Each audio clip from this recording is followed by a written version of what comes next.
Today's topic, should you make a Daisy cardigan?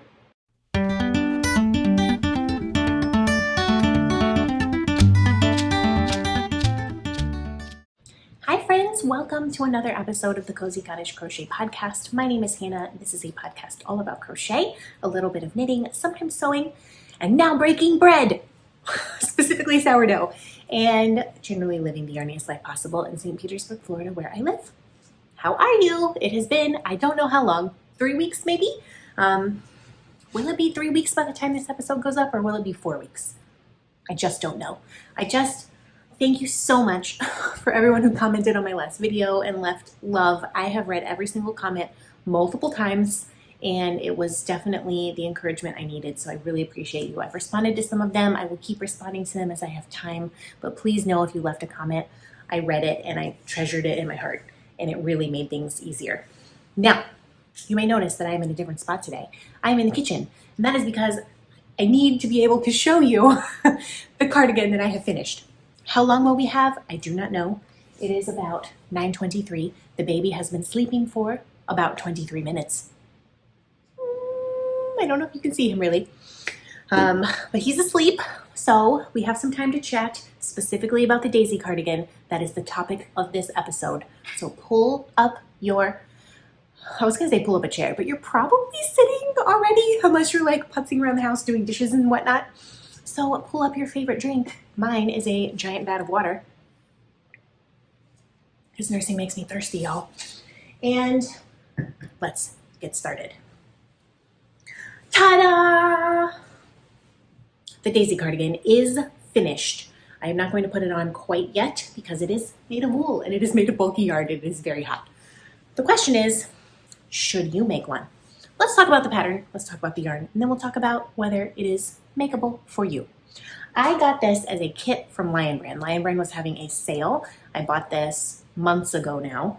I want to say November maybe, because I just needed a project that was quick, would give me instant gratification, and I knew that making these squares, because you make them all individually, would give me that like dopamine hit of like, oh, I finished something, thank God. So I bought this kit. It is the Daisy cardigan. It is patterned by Stephanie Lau, who is the designer behind allaboutami.com. This is the pattern. It has sizes small all the way to 5X, and the actual bust of the 5X goes up to a 62-inch. So very size inclusive pattern. This is made using bulky weight yarn. The kit that I got from Lion Brand came with a PDF copy of the pattern. I do believe you can get a free copy of the pattern on her blog if you don't mind the ads. She also has some video tutorials on YouTube, or you can give her a couple dollars if you don't want to buy the kit and get an ad-free PDF. I just used the yarn that the kit came with. I didn't go searching for fancy colors. I didn't do anything like that.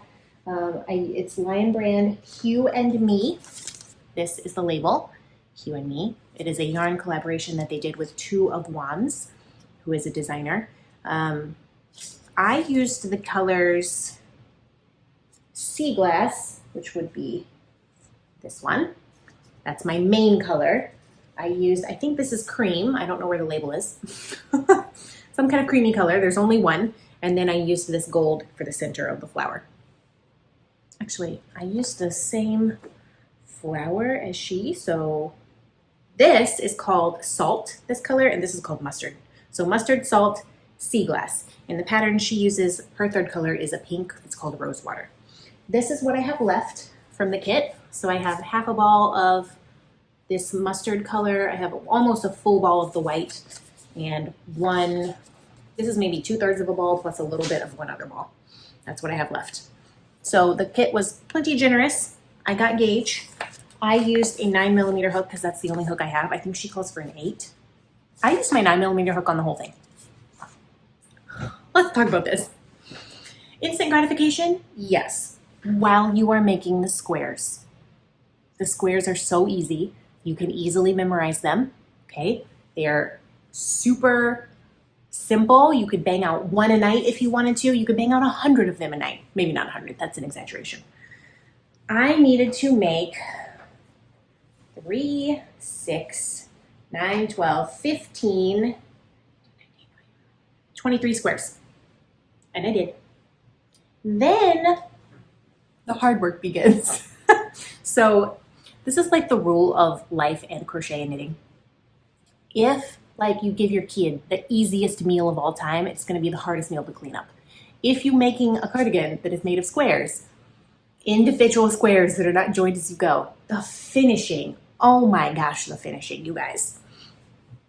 If you don't like finishing, then don't make this cardigan. Okay, so first of all, I finished the squares. I then wove in all of the ends on the squares. She has you like needle felt the ends in because there's partial wool in this, so you can felt this. I did that on about 9 squares, hated it. Like, I always thought that maybe someday I would get into needle felting. No, I guess I'm not patient enough. Also, the up and down motion like really hurt my arm. So that repetitive motion will not be in my life. I will not be needle felting anytime soon, which is sad because needle felting is beautiful, but it is not for me, I have decided. So I quit needle felting in the ends. After I wove in all the ends for 23 squares and needle felted some of them, I then steam blocked every single square. Then you have to join the squares by seaming them. She calls for, I believe, a whip stitch. I did not like the look of a whip stitch because I'm a bit of a perfectionist, and so I mattress stitched them together, which is harder but looks more beautiful. As you can see, these are my beautiful seams. So you have to seam them, which is even more ends to weave in. So you go 1, 2, 3, 4. That's so 8 more ends on the back panel. 1, 2, 4 more ends on each front panel. It's just a lot of ends. So then I wove in all of those ends. Once the panels were done, I steamed those. Then you seam them together. So you have even more seaming to do when you do actually, depending on what size you make, have to add a little width under the arm like this, right here. So all of this is straight crochet that I added in. Then you seam that together. Then you seam the sleeves on.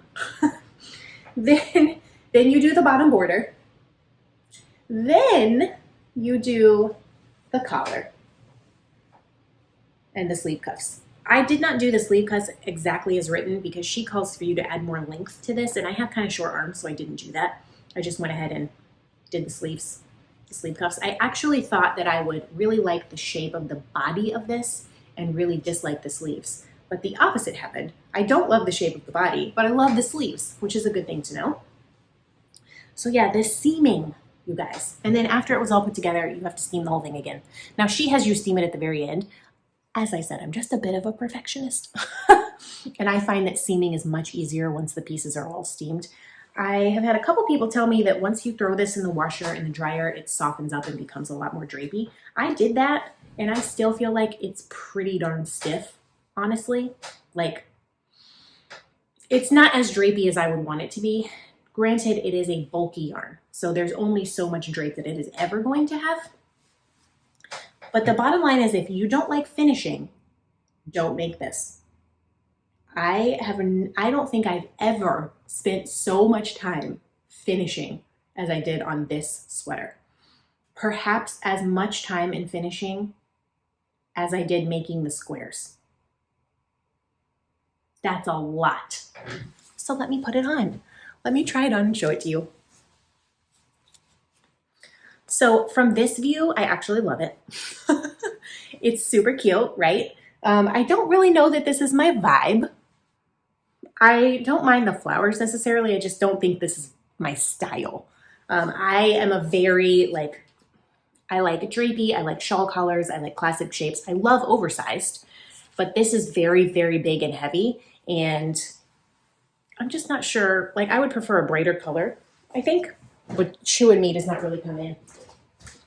So this is the cardigan. As you can see, it's got a boxy shape. I love how the sleeves look. So even these sleeves, which I did not add any length to, are very long on me. I made the extra large size. I'm about 5'5" and about 150-ish pounds. I have not weighed myself in a long time, but I made the extra large because I like oversized things. I just don't love how it hangs. And I know some of you are going to comment and be like, it's beautiful. I agree, it is beautiful. But I just don't love, I don't know, there's something about it, the way that it hangs, that makes it feel really heavy on me. And perhaps it is because I'm in Florida and I would just not wear this because it's too thick. Perhaps, I don't know. Perhaps if it was in a hot pink, I would wear it. Like, I'm already too hot. It's May. It's going to be in the 90s this week. So, you know, when am I going to wear this? I don't know. I actually don't think I'm ever going to wear it. But sometimes you make things to make them. So I want to give you like a full 360 view of this sweater, which is why I am filming in the kitchen today, so that you can really get a good look. I made this exactly as per pattern, except for using the mattress stitch to seam it together instead of the whip stitch, and I didn't add any length to the sleeves because they were pretty long already. So this is what it looks like. This is how it hangs on a real, actual human body.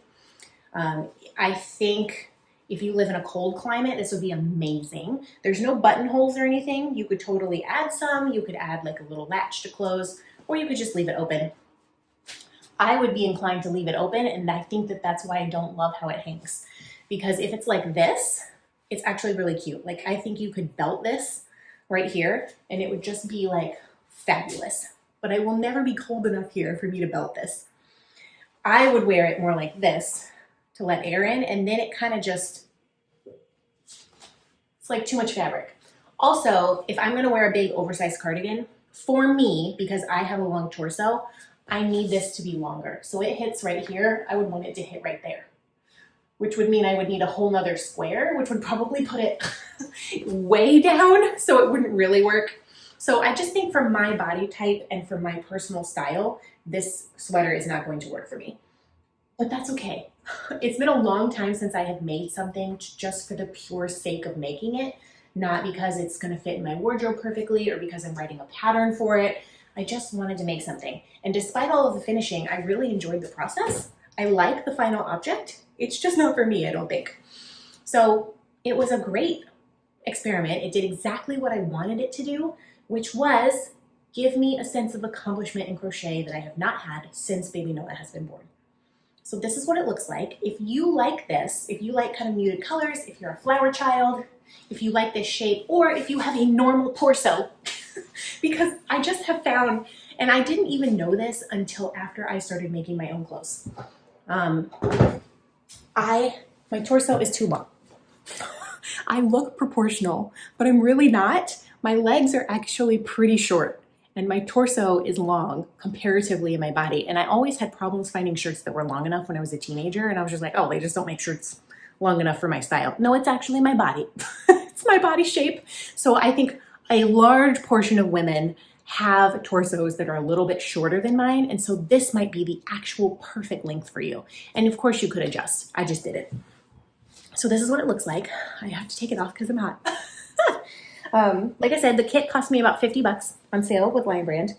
I don't know what I'm gonna do with this because I'm not gonna wear it. And I know someone's gonna be like, it's so great, just wear it. I'm not going to. I know myself well enough to know that this is gonna sit in a bag in my closet and it will never see the light of day because I'm just not gonna feel amazing in it like I do in some of the other pieces that I have made, like my Skyrim cardigan, or gosh, what else? The mix and match cardigan that I have made. There's just some things that are so perfect that I love. Every time I wear them, I feel amazing. And this, I feel cute, but not amazing. So if you think this would look good on you, like, email me, make me an offer. The kit cost me 50 bucks. I'd be happy to send you this sweater if you think you would actually wear it, because I just love it. My email address is thecozycottagecrochet@gmail.com. You can email me there, or you can contact me on Instagram, The Cozy Cottage Crochet. And yeah, this is just, it's great. I have no regrets at all about making it. I just know I'm never gonna wear it. So should you make it? If you like bulky weight yarn, sure. If you like that boxy shape, if you have a tiny bit shorter torso than me, or you are willing to modify the length a little bit to suit your needs, yes. And also, you don't have to remain trapped to that yarn. So this yarn is bulky yarn, right? Like, super thick. I'm actually making a tiny version of this because Nova, my 3-year-old, saw this and was like, flowers. Can I have one? And so we went to Joann's. She picked out her own colors in her own yarn, which of course she was adamant about because she is an opinionated lady. And I'm not gonna make it exactly like this. I'm not gonna make it with sleeves because it's gonna be way too hot for her and also hard for her to get on and off. I am planning on making just back, front, and then maybe like a little sleeve cap in double crochet and like a hem. It's not gonna be as involved as this at all, but I'm using the same flower pattern. So I have her yarn living in the same box that this cardigan lived in. This is her center color, sparkly, of course it's sparkly, sparkly blue. Then she wanted the flower. Oh man, she clearly has been in here because this stuff is tangled. Oh boy. Sparkly purple for the flower. This is Karen's Simply Soft Sparkle, by the way. And pink sparkles for the outside. I have done, let's see if I can find a yarn label for this. Yeah, Karen Simply Soft. This is a worsted weight yarn, so I'm holding it double. It's still not quite as thick as the bulky weight yarn, but I didn't want to make 100 more squares. I would rather make just a few. So I have made 5 squares so far.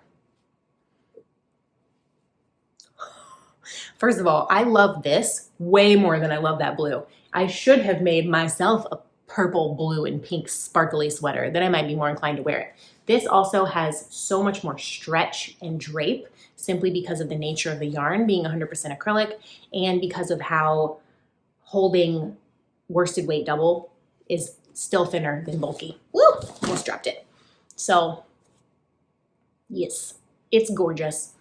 My plan is, because she's 3, you know, she's not very tall or long. I mean, she is kind of tall for 3, but she's not very wide. So I'm gonna do 2 squares for each front. I'm gonna do 4 squares for a back. I'm gonna seam them up at the shoulders and then just try it on her because I might need to add a little bit more width in the back. I'm not sure. So I have 5 squares done. I need to make at least 1 more. No, wait, 1, 2, 3, 4, 5. I need to make 3 more before I can try them on her in some fashion. I think that 8 squares will be enough. I think. Once I add a little collar, a little border on the bottom, and a little cap sleeve. I may have to do something in between the back. Instead of adding length or width under the arm for her, I may add a few rows of double crochet in between the squares in the back and then seam it together. I'm not sure. I just have to make it like fit her. And like I said, she's not that big. She's not really in toddler clothes anymore. She, I guess, would be a 5T in toddler bottoms or an extra small in girls bottoms, but in tops, because she's so tall and she has a little tiny belly that I love, she's in like a small girls. So I want to make it at least a little bit big so she can wear it. She's not going to wear it all the time because it's too hot, but she will at least wear it to play dress up and play princess, which she loves to do. So I always said I wasn't going to make her stuff because she's sticky. She's not knit worthy, but she was so excited and she picked out her own colors and she asks me about it regularly. So I guess I have to make it for her. In fact, tonight I don't have any meetings or work planned for tonight. So I think I'm going to work on some squares. Maybe I can get 2 more squares done. So that's pretty much the only thing I've been working on is that Daisy cardigan. A tiny bit of work has gone into 1 pair of socks. This sock has gotten about 1.5 inches. This is where I was before. I have knit this much on the foot. This is a Christmas yarn. It was a gift from my lovely friend Amanda. And I believe the colorway is called Traditions. It's a sparkly fingering weight yarn.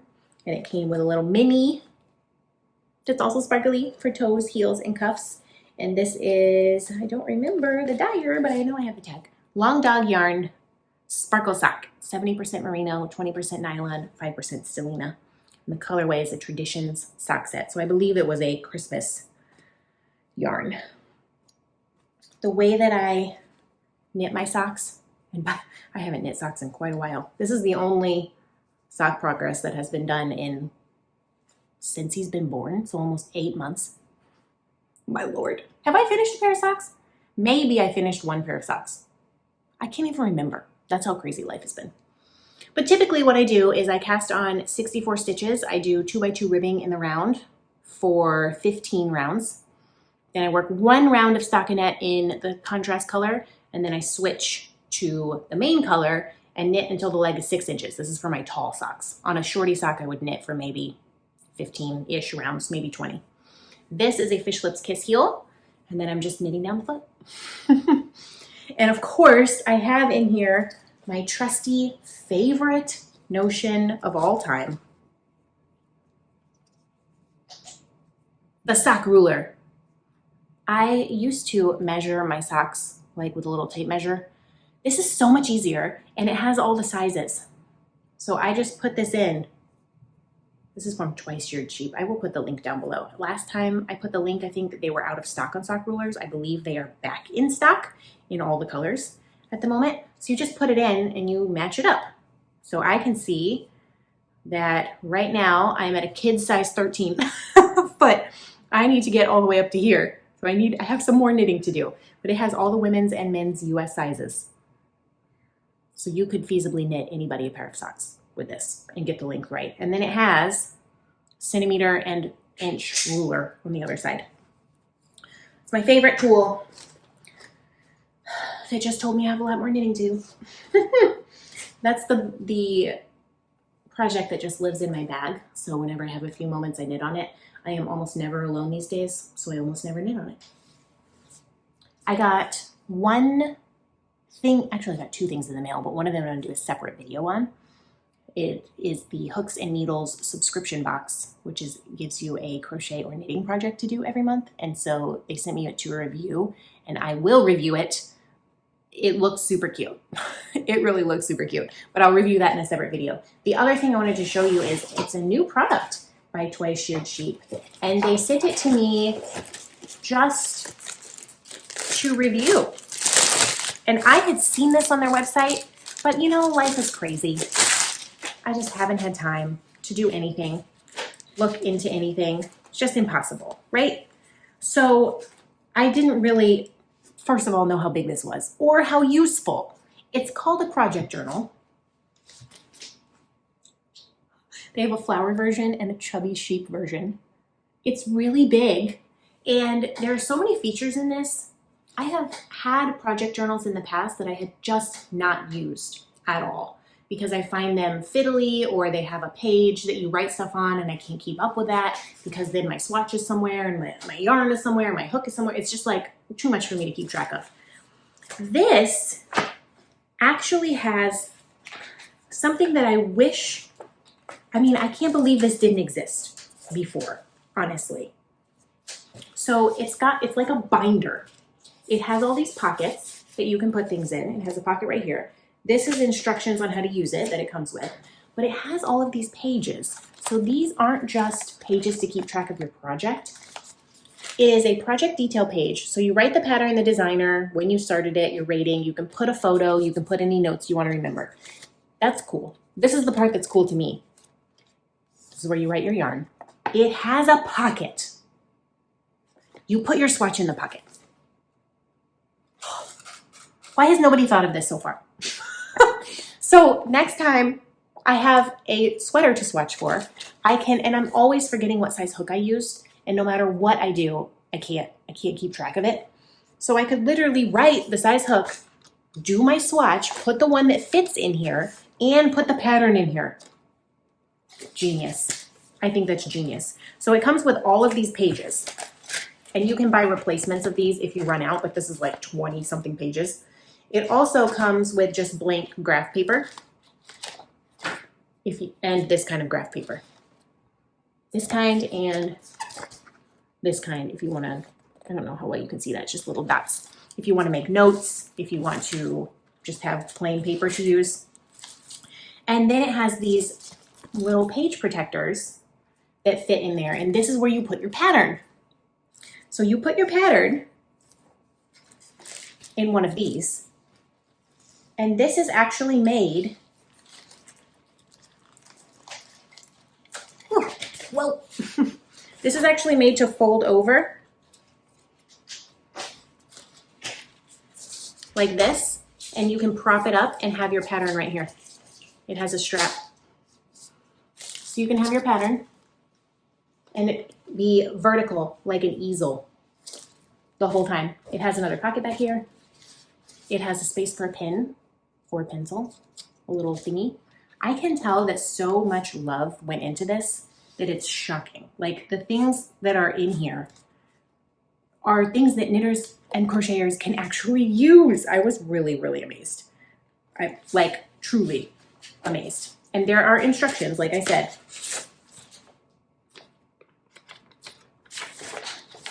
So this is how to use easel mode.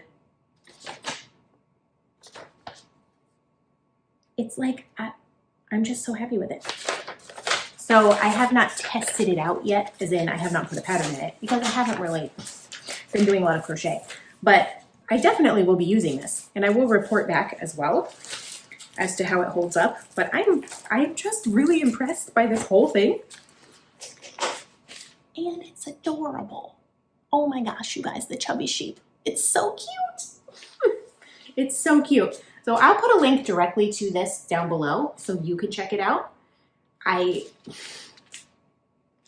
It's something we didn't know we needed, or maybe we did know we needed it and we just haven't had someone to provide it to us. But I cannot get over the fact that it has a pocket to put your swatch in for that project. And easel mode to use your patterns. And I know some of y'all like to use patterns on your phone or your tablet. I hate that because I'm always scribbling all over my patterns and I'm always making modifications to my patterns. And this is really going to be helpful to put things in the right spot. So adorable, really adorable. I'm happy to have that. The last thing I have been making is bread. As we talked about last time, I don't have any updated pictures to show you of my bread. I did have a spectacular bread fail. I have made officially my sourdough starter. Come with me. Hopefully this doesn't make you sick. Come with me in my kitchen. So this is my refrigerator. Right here. It's my sourdough starter. Took me 7 days to start that. I made 1 loaf of sourdough with it, which was so delicious. And my husband actually said it was on par with bread his mom used to make, which is the highest compliment I have ever received from him about my cooking. I will be writing that comment until I die. It was, I could not imagine. Then I tried to make a straight sourdough and it just didn't, it refused to rise even 1 millimeter. I think the protein content of the flour I was using was just not good enough. So I pulled my sourdough starter out, refreshed it entirely, let it wait 24 hours, and now I am working on a new batch of bread in about 7 hours. That should be good to mix into final dough. Let's do this. And then tomorrow morning, I will be able to shape the loaves into, or shape the dough into loaves. And then 5 hours after that, I will be able to bake some bread. It's just ridiculous, isn't it? How long sourdough bread takes. But I wanted to show you. So I think one of the reasons my bread was a fail last time is I actually have 2 books. This is the book I showed you last time, Flour, Salt, Water, Yeast. I have not had any bad bread from this book. In fact, I've had the most amazing bread I've had in my life from this book. I will link it below just like I did last time in case you want to get on the bread bandwagon. This has how to build a sourdough starter. However, online, there's a lot of people being like, the sourdough starter in this book uses too much flour. He expects you to be baking bread every single day from this sourdough starter. And if you're not baking every single day, if you're baking once a week, it's just the amount of flour the starter goes through is phenomenal. So he has a second book called Evolution in Bread, which I will also link below. This is the book that I use the sourdough starter from because it uses significantly less flour to get it started. And it is made to be in the refrigerator and then you pull it out whenever you need to make bread or anything like that. And once a week you refresh it with like 100 grams of flour. It doesn't eat 500 grams of flour every time. So I think that what happened with my starter the last time I tried to make bread was I had my starter from here. I pulled it out of the refrigerator. It has to basically warm up for a day. You have to feed it. And then on the second day, you can make dough. I tried to make one of the recipes in this book with that starter, but I forgot that the recipes in this book typically use bread flour, and the recipes in this book use all-purpose flour. And that is why I think that the protein content of the flour was too low, and therefore it was going swimmingly. The starter went fine, the dough went fine, the folds went fine until it was time for it to rise, and it did not rise, not even 1 millimeter. Bad bread. That bread misbehaved. So I did not get any bread. But if you are looking to make your own sourdough starter, there's plenty of things online that you could look at for free, I'm sure. I just happened to get this book at our local Ollie's, which is like a bargain store. I went there for something, a birthday present for somebody, a kid, because they have tons of toys on sale. And this book was $5. And I was like, and I remembered seeing online, oh my gosh, the sourdough starter in this one is so much easier to maintain and uses less flour. So that is my sourdough starter. So the bread that I am making is, I went back to a recipe from this book, and it is going to be my first pure sourdough bread. So the last one I made had a little tiny bit of commercial yeast in it. This is called the Overnight Country Blonde. I'm so excited, you guys. I'm not gonna get to eat this bread until tomorrow, but I'm so excited. I just love bread, okay? And also for my birthday, my best friend got me Paul Hollywood's bread book. It's the original bestseller, Paul Hollywood, 100 Great Breads. I love it. I will say, this is not the sourdough. This is like quick breads. And by quick breads, I mean you mix the dough. You knead the dough. You leave the dough for an hour or two. You shape the loaves. You leave it for an hour. You bake it. The recipes in flour, salt, water, yeast, I mean, they could take you 2-3 days to complete. The shortest recipe is like a 1-day bread that you start in the morning and you bake that evening. So these are very quick breads. The amount of direction in this book compared to that book, almost none. Like, for example, the flour, salt, water, yeast walks you through every single step, so you can know what you may have done wrong. There is nothing like that in here. You have to know what you're doing. I have made a couple of these. One I made to try it, and it was so good that I made it again, and then it got all eaten. And then yesterday I made some bread because my sourdough failed. So I have made white bread from Paul Hollywood. It was pretty good. I have made the batch bread, which is a sweet enriched dough with butter. That was the bread that was amazing. Nova loved that bread. And the bread that I made yesterday when my sourdough failed, milk loaf. And so I made it a little bit differently because I can't have any dairy. So I made it with vegan butter, and I also made it with, it calls for 300 milliliters of milk. I made it with oat milk. The bread tastes very good. It did not rise very much, and because I have made bread for a while now, I believe that the reason it did not rise that much is because I did not warm up the milk. It rose, but not like it should have. It made 2 pan loaves, which are like this is a pan loaf, like a sandwich kind of a loaf. It made 2 of those, and they were about half the size they should have normally been. So I think I should have just warmed up the milk a little bit, not used it straight from the fridge. I should have warmed it up to, like, I don't know, 80 degrees maybe. And that would have significantly helped the rise. The amount of yeast these breads use are so much more than this flour, salt, water yeast.